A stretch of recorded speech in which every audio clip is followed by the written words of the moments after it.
Hope everyone's doing well this week. Um, as always, any questions you have, feel free to throw them in the chat. I'll get to them as I see them pop up on here.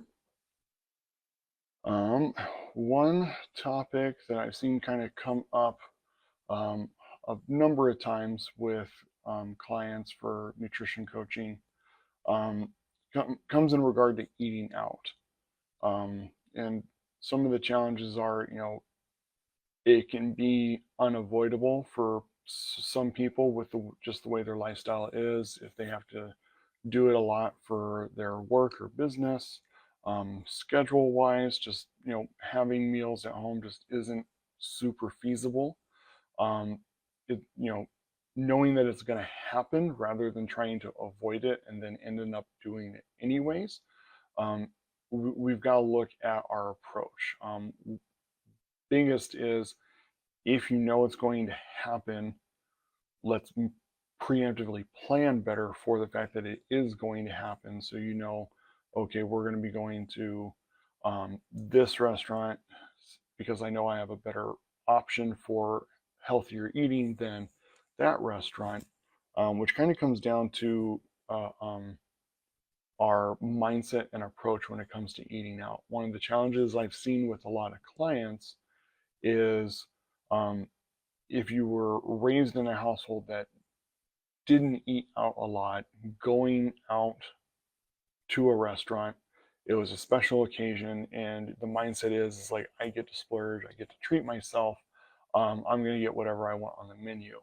And that's okay when it's a once in a while type thing. But when we're now all of a sudden eating out for 10 times a week, depending on if you're doing lunch and dinner or breakfast and dinner, or sometimes all three, depending upon what your schedule looks like and what your routine goes.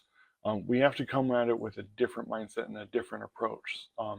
Every time we go out to eat, we can't approach it with that "this is my time to treat myself" mindset.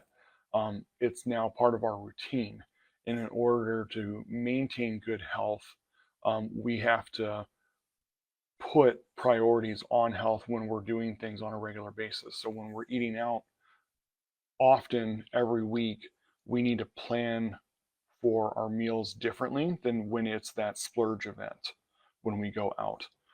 So the big thing is looking at a couple things. One, prioritizing your protein.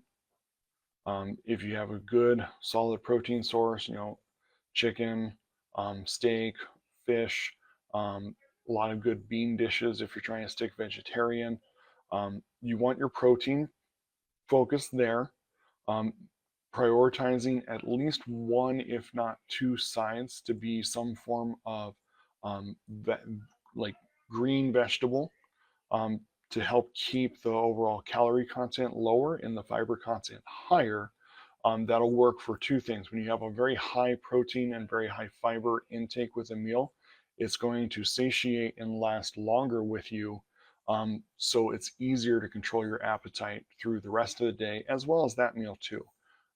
If it's got foods that you have to chew a little bit more because the vegetables are fresh, that triggers things in our physiology to feeling more full, because it takes longer to eat and get through the meal, as well as the lower calorie volume that vegetables provide give us a little more size to our meal, while still keeping the calories in a controllable manner.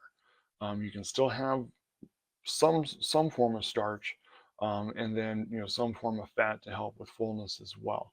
But the biggest thing is just approaching it with the mindset that, okay, if this is part of my lifestyle, part of my routine, I need to make sure that I'm making it a better, healthier choice, just like if I was fixing stuff at home on a regular basis instead. That's really one of the biggest things that I've seen, just from kind of a mindset approach, is we get stuck on that autopilot conditioning that we had when we were younger, where going out is, it's time for that treat, it's time to have whatever I want. Um, and it's easier to fall into that if you're not going in with a plan each day. It's better to say, yes, I am going to eat out for dinner tonight, but we're going to go at this restaurant. I'm going to have, this entree, because I know it's got the best balance of having protein, some good vegetables, and still being able to get the starch side that I want, but in a more controlled portion than what another restaurant may do. Um, it's easier when you have a plan for it rather than letting it be a last minute decision, because then that's when we fall into that autopilot. We go with what's most appealing. We go with then we go splurge mode because we're kind of acting on impulse rather than a thought out plan. That's really the biggest thing with nutrition. No matter what you're doing for your food, the more you plan for it, even if it is stuff that you're not fixing at home, the more you plan, the better equipped you will be to follow through with good practices and intentions. Usually, when we're kind of flying by the seat of our pants, is when we make the most mistakes when it comes to nutrition. I know I'm just as guilty of it myself. Especially when son's in soccer seasons.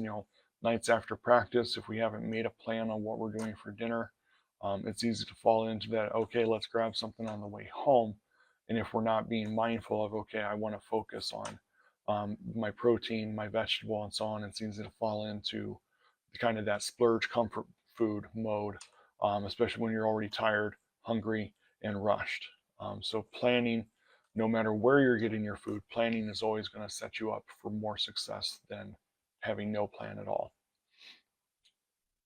Hope that helps you guys as you go through your week. Just remember to be consistently persistent in your pursuit of health. If you need any other concerns or information, throw it in the comments. We'll get to it on the next week. Have a wonderful week.